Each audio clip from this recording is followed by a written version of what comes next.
In a perfect world, we would never again have to hear the phrase, chocolate covered broccoli, essentially saying that we have to try to hide the learning through fun experiences for young kids. And I just fundamentally disagree with that. For really young children, play is learning, and learning should be playful.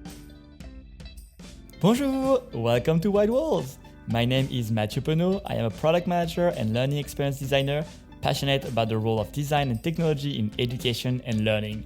In this podcast, I interview inspiring educators, researchers, designers, and innovators to discuss their journey and insights as they imagine and build the future of learning.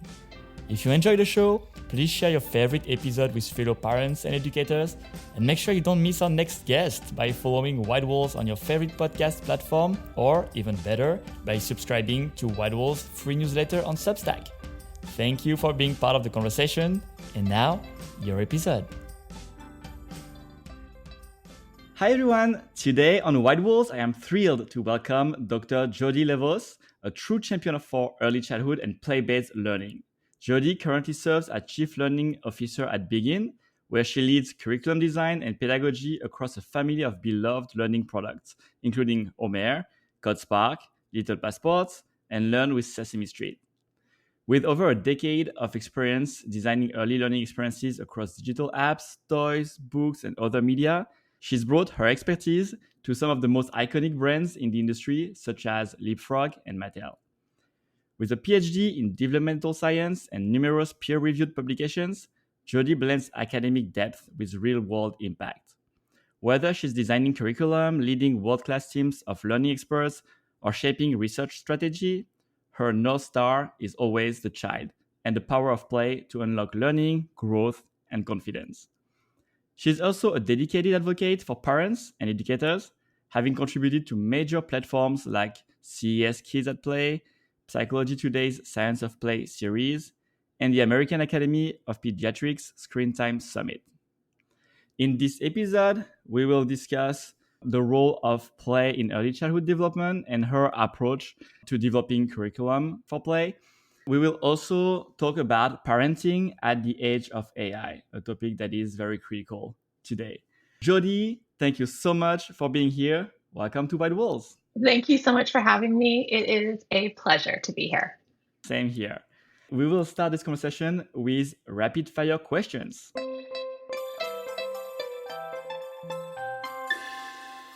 So the first question is, where did you grow up?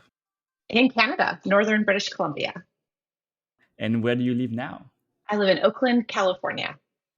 And when you were at school, who was your favorite teacher? I would have to say my second grade teacher, Mrs. MacArthur. Why this teacher in particular? She was just so warm, and I remember feeling like she really saw me as a human, which is a really weird thing for a young kid to feel, I think. But I loved school, and I think she played a huge role in making school feel like such a warm and welcoming place to be. And so, talking about school, what is one thing that all kids should learn at school?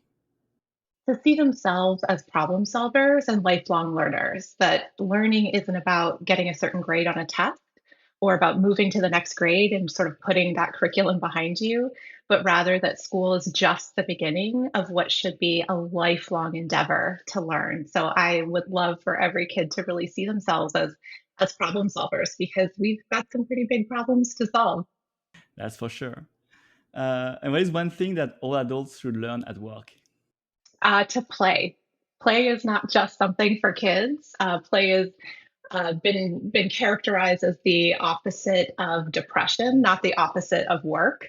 And so play is something that all adults should continue to engage in. It looks wildly different for everyone, but I think if adults can find something that feeds them, gives them joy, helps them to feel whole, then that's an important endeavor. What's one activity, so you're a mother of two kids, what's one activity you love doing with your kids? I love going on adventures. So whether it's camping, whether it is taking a hike, This afternoon, we plan to get on the ferry and go into San Francisco and go explore a new part of the city that we've never seen together before. That's something that I really love doing with the kids. I just making those memories and sort of exploring the unknown together. Mm, wonderful. And you're a fan of endurance sports like I am. Ironman, trail running. What is Yeah. one lesson that you've learned from practicing endurance sports? Yeah. For me, one of the things I've learned is that, and it sounds really niche, but things can look entirely different if you just change your perspective. And this is something that I learn over and over again anytime I'm out running in the trails. You can run down a trail and you see the view from one angle, and then you run back in the other direction, and it can be an entirely different view. And it's just a really good reminder that with just a simple perspective change, it really can allow us to think differently about something. Wow, yeah, that's a great lesson. Yeah. Um, okay, last two questions. What is the latest thing that you did for work? Oh, the latest, like the most recent thing that I've done? Yes. Yeah. Yeah.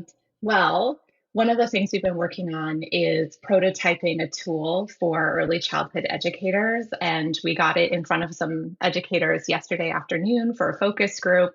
We're going to get them to give us more feedback and iterate, but really excited to start digging into the power of AI to quickly prototype something and get meaningful feedback from the people who will actually use it. Mm, nice. We're probably going to talk a little more about that in the Yeah, conversation. no doubt. And what is the latest thing that you did to relax? Oh, went for a bike ride, which is not maybe something people think of as relaxing. But again, when I'm out there on the bike or I'm running, that's my time to sort of decompress. It's when I start to put together conversations and find patterns. And I find that to be really relaxing. Nice. Well, thank you so much for answering these questions. Yeah, And now we'll get into the main part of the conversation. perfect.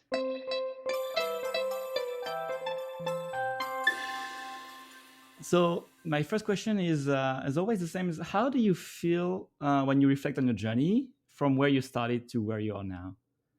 Yeah, I think when I reflect back to where I grew up, which was a really remote part of northern British Columbia, to where I sit today and the career that I've had, I really feel humbled. I feel so grateful.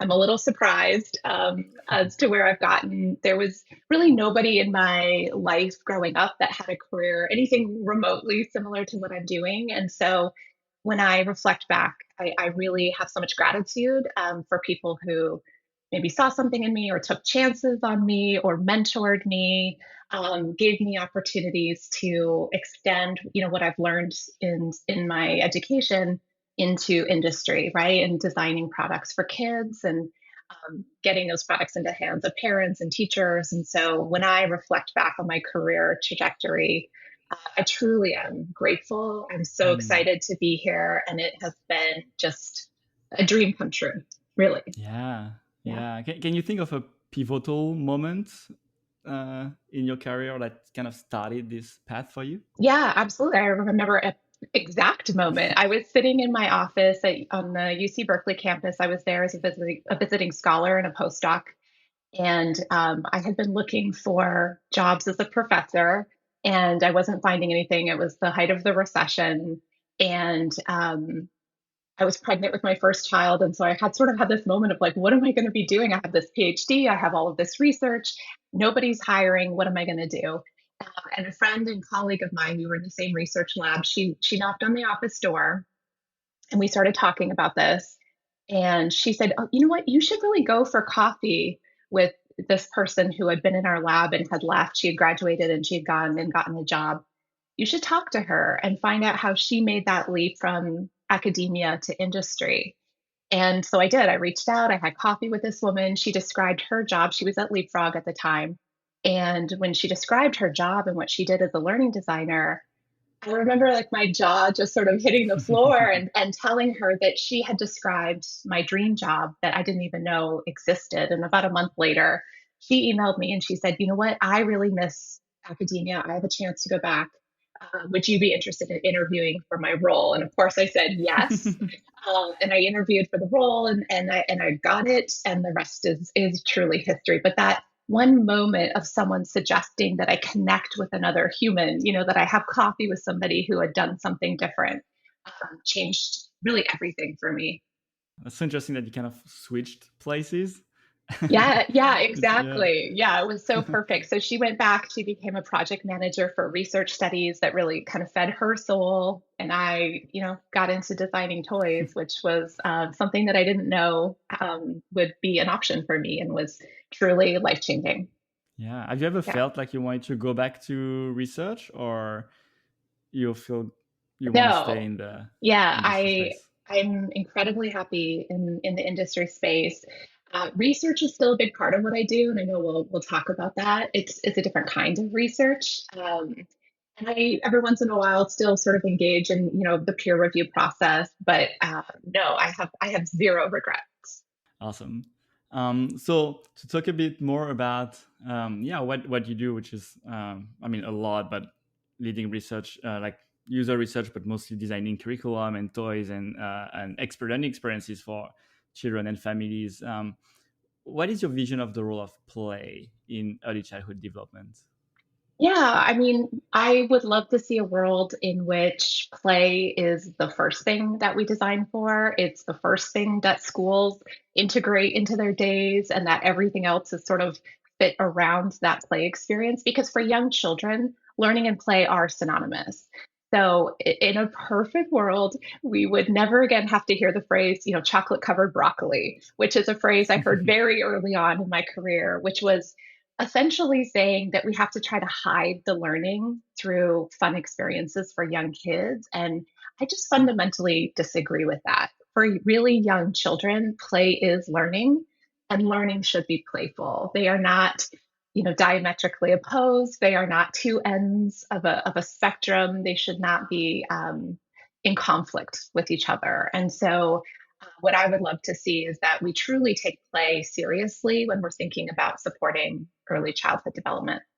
Yeah, and learning is exciting for young children. They look for learning. They want to. They're curious about their world. Exactly. If you have ever seen a child tie their shoe for the first time or recognize the first letter of their name out in the real world and you see their eyes light up, that is all the proof you need to know that children genuinely love learning. They want to know about the Mm, world around them, and they are hardwired to learn, largely through play and through exploring their environment. it's interesting. It's almost a little sad as it feels like it's a projection of us adults. We Yeah, kind of lost that ability, and we project that like learning is hard, like hard and exactly. annoying, and Yeah, but it's something not that the we case have for to, children. that's right. We project that. We treat learning as something that you have to get through so that you can reward yourself with fun, when in fact the learning process itself should be really fun and engaging for kids. Yeah. And I'm curious, what did you bring from your academic research in developmental science? What did you bring from that part of your life and education and work to the work you're doing now? Yeah, so I was studying mathematical development, really as kind of a window into a young mind.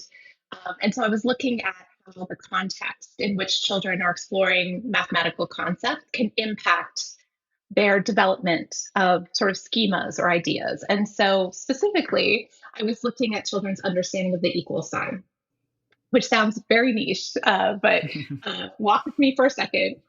What I found was that when kids were given manipulatives, and so I would present them with a really complex, like algebraic equation for young children, such as 3 plus 2 equals blank plus one. When you present that with manipulatives and you ask them to make sure that both sides of that equation are the same, they could do it no problem. They would look at the blocks, they would count how many blocks are on one side, they would count how many blocks were on the other side, and they knew how many manipulatives to put in that empty space.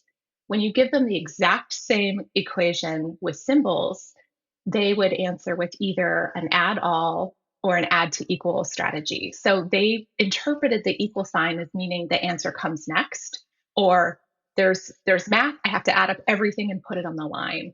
And that really taught me that the context in which we present experiences to kids has a profound impact on their interpretation of the world around them. And by having some kids start with the symbols first and then move to the manipulative condition, and some kids start with the manipulatives, the blocks, and then do the symbolic condition, what we found is that kids could transfer their learning if they had learned with those blocks first.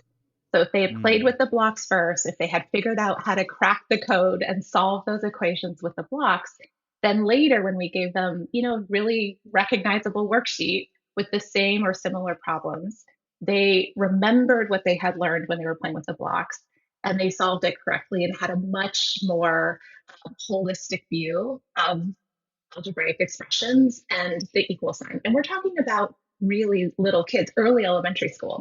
These are not middle school kids. These are little guys.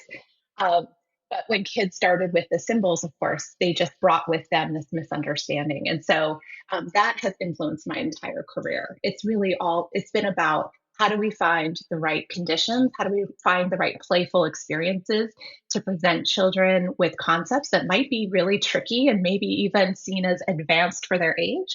But if we can package it up in a way that's playful, that's developmentally appropriate, what kids can understand and do can really blow your mind. Mm. That's really interesting.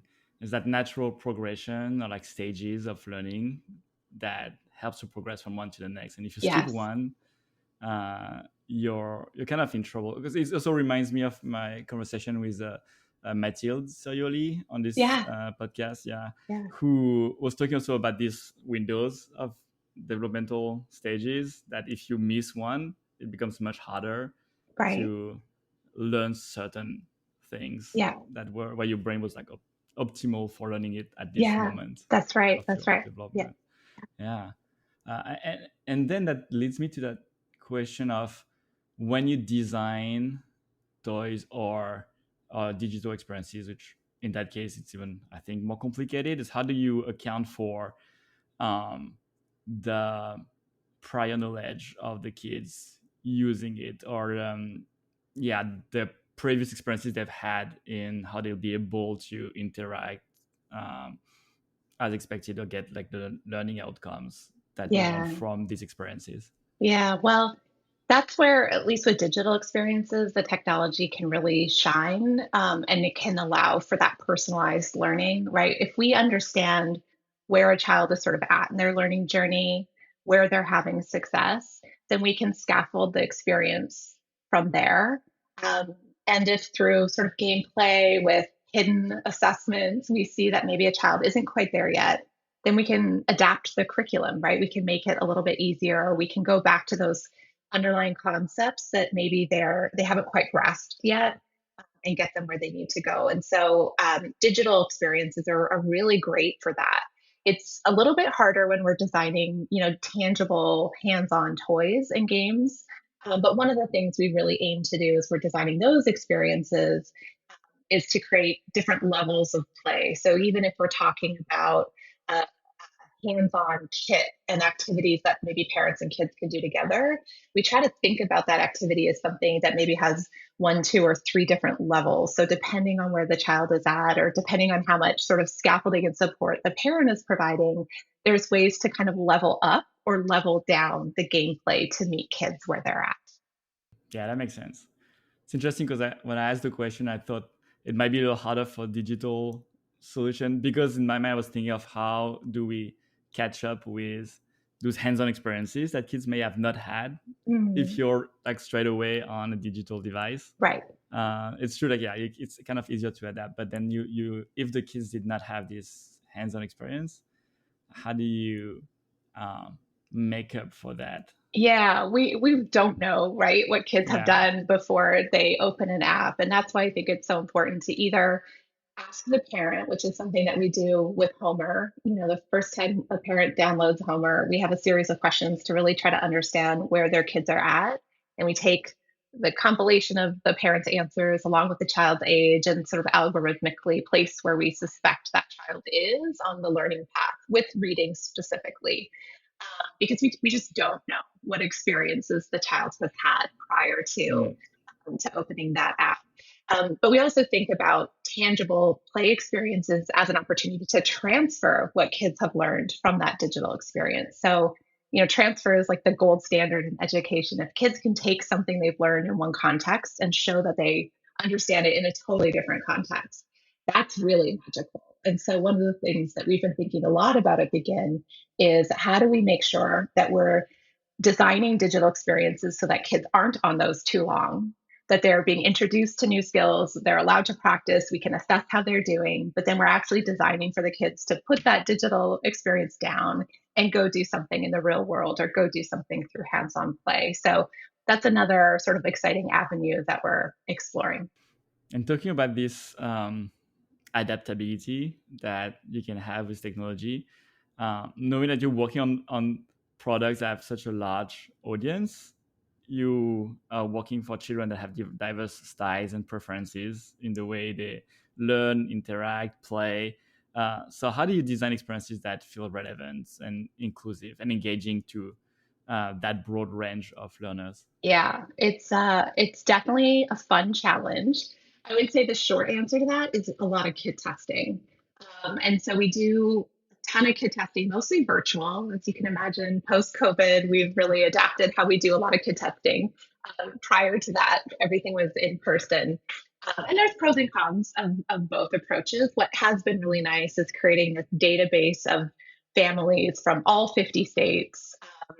And just really getting a lot of diversity into our pool, which, as you mentioned, is so important because kids do have different experiences. They do have different strengths. They do have different challenges. And so making sure that we're recruiting from a diverse population of kids and families is really critical. But that kid testing is magical because that's where we're making sure that not only are we designing the curriculum at the right level and seeing evidence of learning, but that we are also engaging the kids, that they love the experiences, that they're having fun, because again, that's an important part of the magic.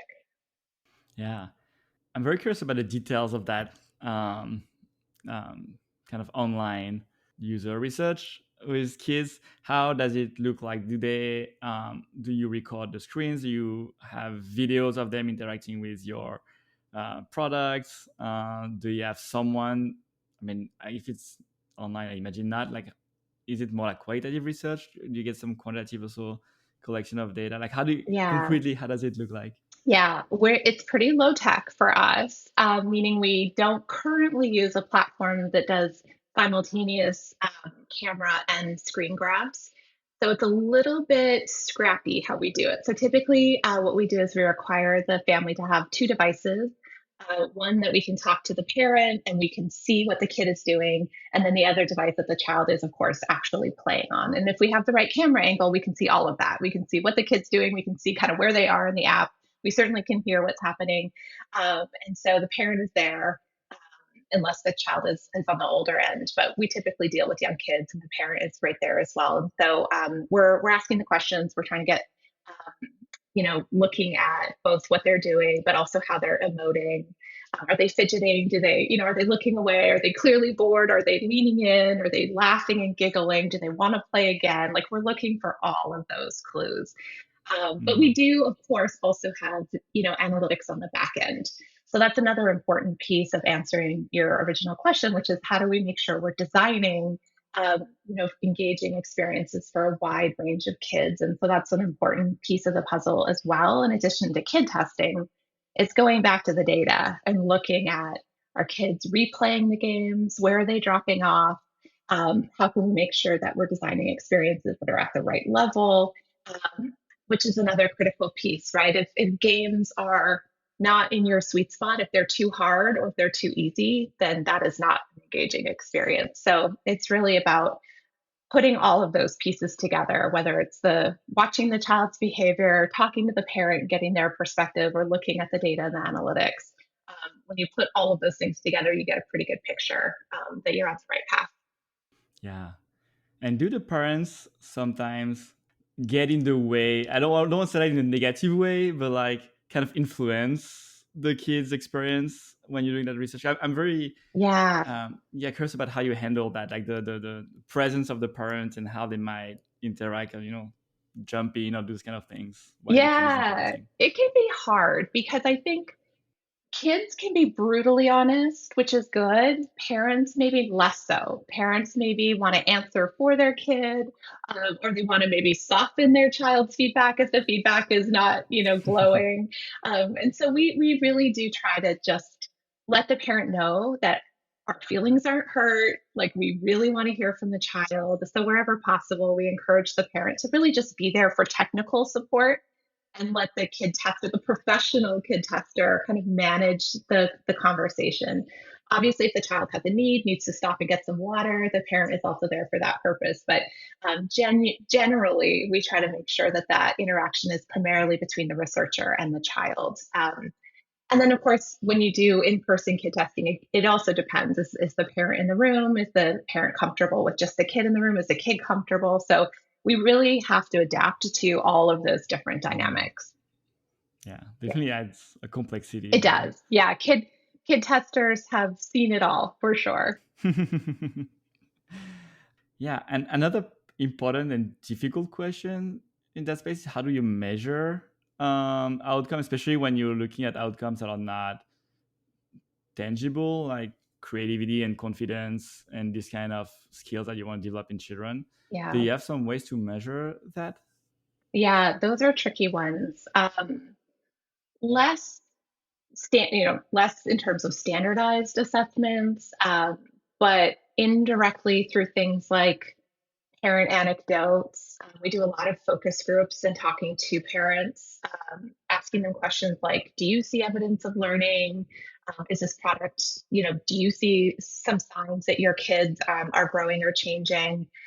And that's actually really helpful because sometimes we learn about learning outcomes and benefits that we didn't even necessarily intend for. So, an example of that is we did a really great partnership through United Way Miami, gave them access to our digital products, spoke to parents, and multiple times, many parents telling us that they actually saw improvements in their children's speech development and their confidence in speech through the use of Homer. And Homer was really designed originally to be a learn to read product. And so that was fascinating that multiple parents were, telling us that it was having this positive impact on their kids' lives. So that was not something that we had tested. We have efficacy research on Homer, but that was not one of the measures. And so, again, I think just being in touch with your end user and hearing from them Mm. is so critically important because you can look at the analytics, you can do, really beautiful gold standard efficacy studies. But I think unless you're actually talking to families and hearing about the impact that your products are having in their lives, you're missing so much richness. Yeah. Do you have some other examples of maybe findings that either were positively surprising or that led you to maybe work back on certain features or products, like based on the insights from the research? Yeah, another example that immediately comes to mind is we were doing a study. We had recruited for families that were really engaged users of our CodeSpark product, which is a learn to code product for kids 3 to 10. And we were focusing on the sort of really engaged users between 5 and 8 years of age. And one of the things that we heard multiple times from parents, which was not something that the product had been designed for, which was it was encouraging their child to practice reading, which is fascinating because that is a coding product. But what we heard when we talked to the parents is the kids were so excited to learn how to create and code their own games that it was motivating them to really practice their reading because there was some text, there was instructions on how to create your own games in CodeSpark. You can not only learn how to code, but you can then create your own games to share with other kids. But there's some text. And so families were telling us over and over again that CodeSpark had actually, transferred, caused kids to want to practice reading, which was an unintended positive learning outcome from a coding app. Yeah, that's awesome. Yeah. And another phase that you mentioned in the rapid fire questions that I want to talk about is like more the prototyping phase and that creation phase. And you mentioned more specifically that you're using AI in your prototyping process. Yeah. Can you tell me more about that? Yeah. So Begin is really positioning ourselves as like an AI accelerated, company. And so we're thinking about AI as a way to make us all more efficient, more creative. And I think a big part of that is how can we get our ideas in front of kids, parents, and teachers faster for feedback? So rather than focus on a lot of strategy up front and trying to explain features and experiences to people to collect their feedback, it's we've got a strategy. Now, how do we rapidly create something to get in front of them for actual reactions? And this isn't something that needs to be, production ready. This is not something that has to be ready to ship. But it's rather to give people something much closer to reality to react to in a much faster time frame. And so we've got a great example of a tool that we've been playing around with to support early childhood educators get to know their kids and get to know their families. And so, utilizing AI, we were able to rapidly create this prototype. I say we, I did not create this prototype, but I did help with the research part of it and inform, some of the design that went into it. But um, it was something that was generated relatively quickly. We got it in front of teachers, within 2 days notice because we've got this database of parents and teachers to recruit from, and got some incredible feedback. And so it's just an example of how we're thinking about AI as something that will not only make us more efficient, but just I think help us get more realistic feedback from our end users. Yeah, that's very exciting Yeah. for sure. Yeah. Because I can imagine that if you can do it in 2 days now, that would take what, maybe at least a week or two or more Yeah, before that? the generation of the prototype seems like something that would have taken us, yeah, weeks, maybe months to Mm. create. And that itself was created in a few days. And then recruiting from our database, we gave 24 hours, 48 hours notice, and we had a focus group stood up. So it all came together within a week, which is incredibly fast compared to a year ago if we had tried to, engage in that project. That's very exciting. Yeah. Awesome. Yeah, that's a lot of great insights on your work and your processes and approaches. And I think that's very helpful to learn about it. Yeah. And I want to talk a bit about parenting because that's also something that is very important for you, Yeah. is working with parents and families and understanding how you can support them. And specifically, I want to talk about parenting at the age of AI because it poses a lot of new challenges to parents. Yeah. So I'd love to talk about that. And maybe first, and we mentioned some of it already, but how do you involve parents in the design of the learning experiences? Yeah, so I mentioned we've got this large database of families. We have over 800 families in this database today, so over 1,000 kids. And we connect with the families quite frequently. So we have a program called Feedback Fridays where we send little, very short surveys that we ask families to complete if they're willing to, around specific topics. So their perspectives on AI or their top concerns with back to school or whatever the pain point or topic is that on the Begin side, we would really love to know more about. So we've got Feedback Fridays. We do focus groups, which I mentioned. We do extensive surveys. We do in-depth interviews. So in addition to making sure we're staying on top of the research about broader trends in parenting and the perspectives that parents are sort of are giving in this age of AI, it's really about staying connected to the parents in our database and beyond, and incorporating their voices, their challenges into the design of our products and into our overall strategy. And have you learned something surprises, some yeah unexpected things from these Friday surveys? And maybe there's some insights you don't want to share because Yeah. you want to keep them, and that's totally understandable. But I'm wondering if there's anything you can Yeah, share. I'm trying to think of something.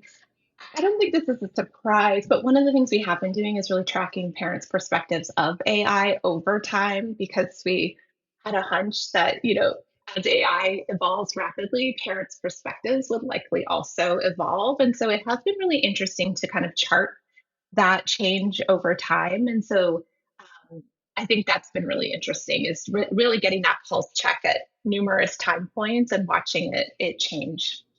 Hmm.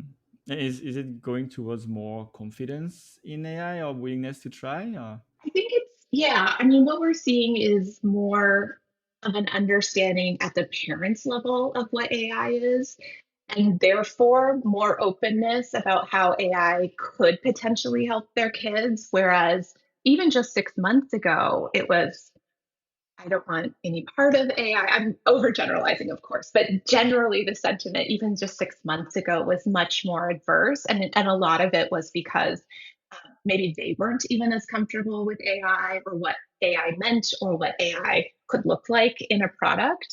And I think as more and more parents have been exposed to the AI summaries when they do a Google search, or maybe they're starting to play around with ChatGPT a little bit more. Maybe they jumped on the bandwagon and created, action figures of their family members or whatever it was. As parents become more comfortable or excited about the tech, it's starting to spill over a little bit in terms of what they think about AI for kids. I will say that parents continue to be, and of course should be, concerned about things like privacy, safety, whether or not the tools are actually good for their kids to be using. And so, as a parent myself, I completely understand that. And parents have an absolute right to be concerned and to ask questions about it. Yeah, no, for sure. Yeah. And from your point of view, like how do you see the role of parents when it comes to their children's use of technology, and especially in early childhood? Yeah. Yeah. I think parents are starting to see it's starting to move from a state of like technology and screens are like a helpful tool for me in terms of keeping my kids maybe occupied or busy while I do the dishes. And there's a bit of a change of sentiment to technology is actually something that my kids are going to have to understand in order to be successful.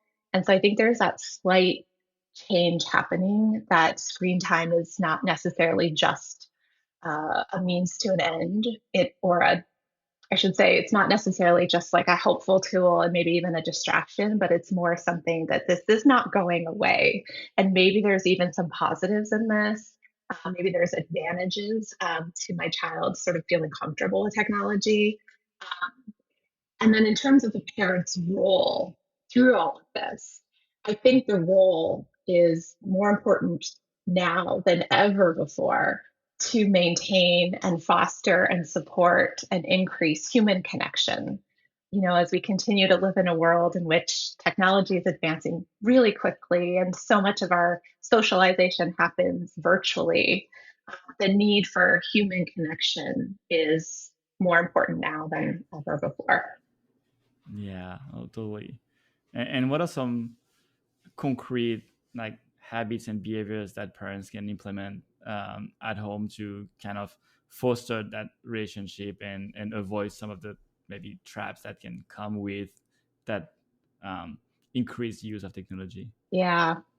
I mean, I'm a big fan of families creating a family media plan. Every family is different. The age of your child, the dynamics of your family, your schedule, everybody's different. And so I'm a big advocate for every family creating for themselves a plan that works for them, that they feel good about, and that everyone in their family understands. And so the elements of a family kind of tech plan include who has access to what devices, where can those devices be used. So, for example, is it only okay to use devices in an open shared space, not the bedroom? That's what works for some families. Time of day. So, some families, there's zero screen time after a certain time of day. The types of content or how content is accessed. So, always needs approval. Parents need to review first, etc. Like, there's so many um, different iterations of this, but I think if you can come up with a family media plan, communicate that plan, publish the plan, sometimes that's helpful as well. I'm a huge fan of that. And then I think the other big piece of it is just being really mindful of what you're modeling. And so if Mm. you are on a device and you're reading, you might want to consider putting the device down and picking up a physical book, um, so that you're modeling reading in a way that is very obvious to your child. Otherwise, they have no idea if you're reading, are you scrolling, are you shopping, are you, they don't know what you're doing when you're holding a rectangle up. And so just being hyper aware of what you're doing as well is a really critical part of the equation.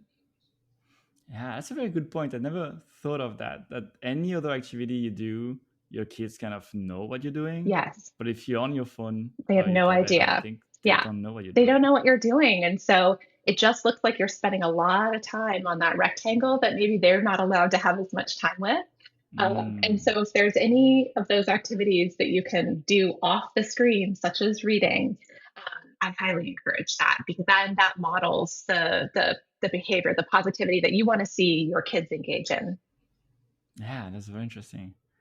Um, and in terms of like the kind of tools that you find are like most helpful for kids learning, or the type of digital activities that are more rewarding or come with more learning outcomes versus some that might not, like what do you recommend as see as most like effective or useful for kids? Yeah, I mean, content that's been designed around specific learning outcomes with learning experts and has been kid tested, that's always what I'm going to recommend. Obviously, I love Begins products, Homer, CodeSpark, Learn with Sesame. Yes. Um, but a really good tool for parents if they don't know where to start or they're unsure about something is Common Sense Media. I always love to recommend Common Sense Media. They have a huge team of people that are constantly reviewing digital apps, movies, shows on TV, books, um, Nintendo games, whatever the case might be. And so it's a great, kind of unbiased resource that parents can look at, to understand sort of the appropriate age level, the learning outcomes, the sort of efficacy of those products, any watchouts or concerns. And so that's a really great resource and tool that parents can use to understand what might be appropriate for their kids. Yeah, and I'll put also the link in the comments. I'm sure a lot of the listeners are Yeah. already Yeah. aware of it, but Yeah. just in case, yeah. Yeah. um, and on the question of a creator versus consumer of technology, because it feels that you mentioned parents are aware that children will need to be more and more adept or like knowledgeable about AI and how to use it. But what about understanding it, like understand how to create with it, or what AI is itself, kind of like learning about AI, not just with AI. Yeah. What do you feel about that? Yeah. That's $1 million question. And I think what we know is that we don't know much yet.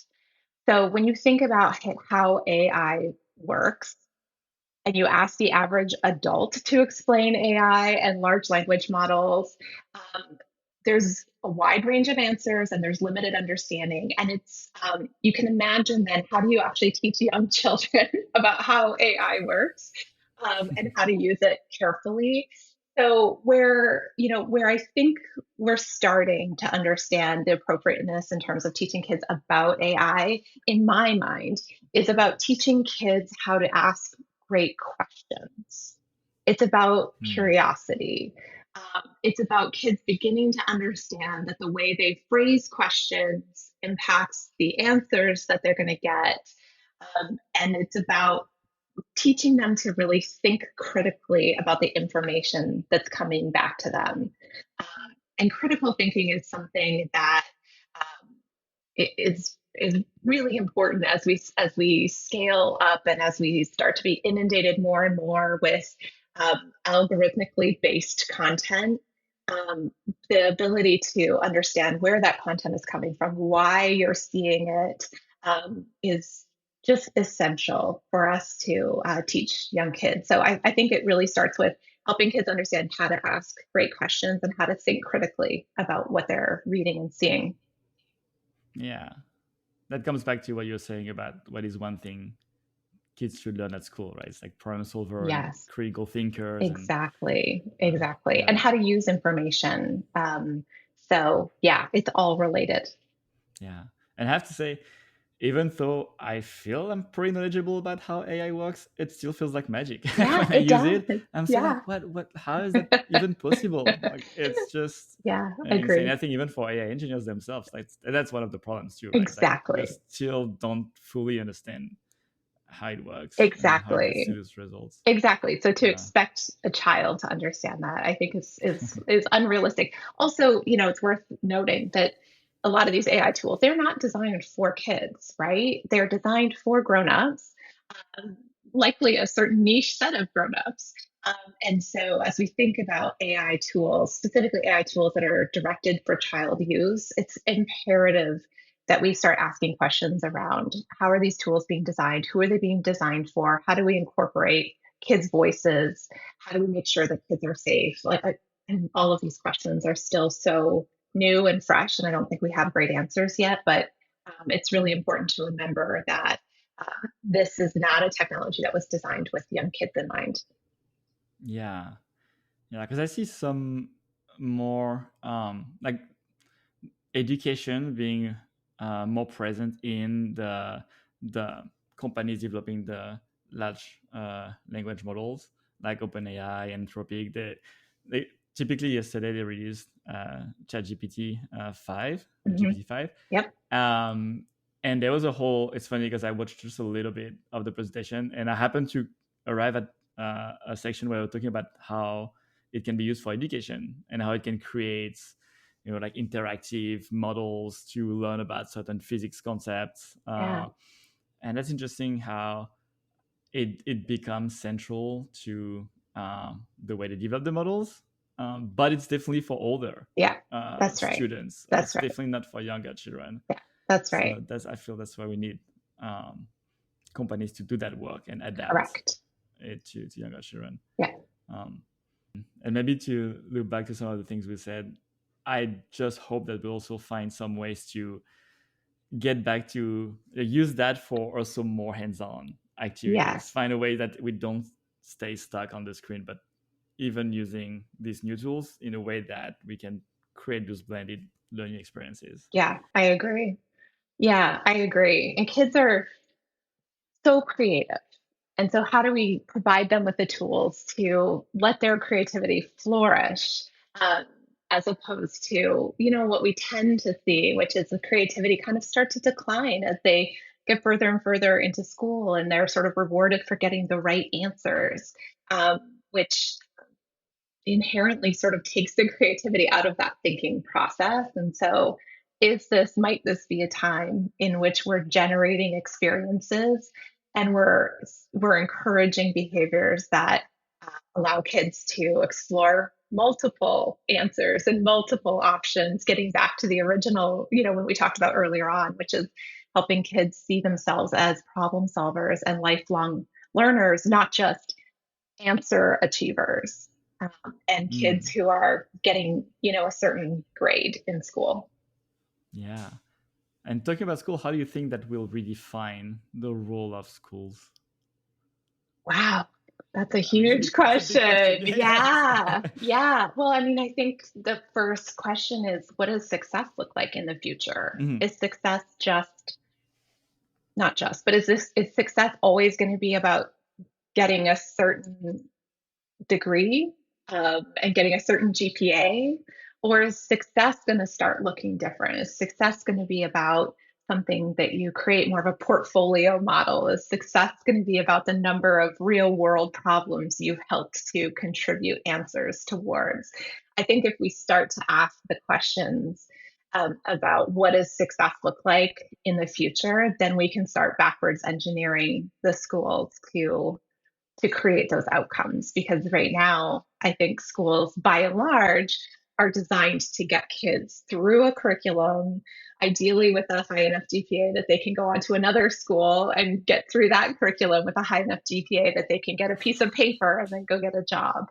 Um, and Mm, so if we start to think about, success as being something other than that, I think schools could really be empowered to redefine how they approach education.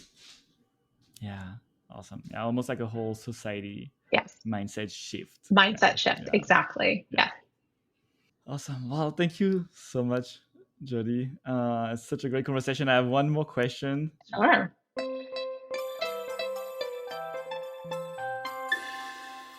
If you could design a school around one thing, what would it be and why?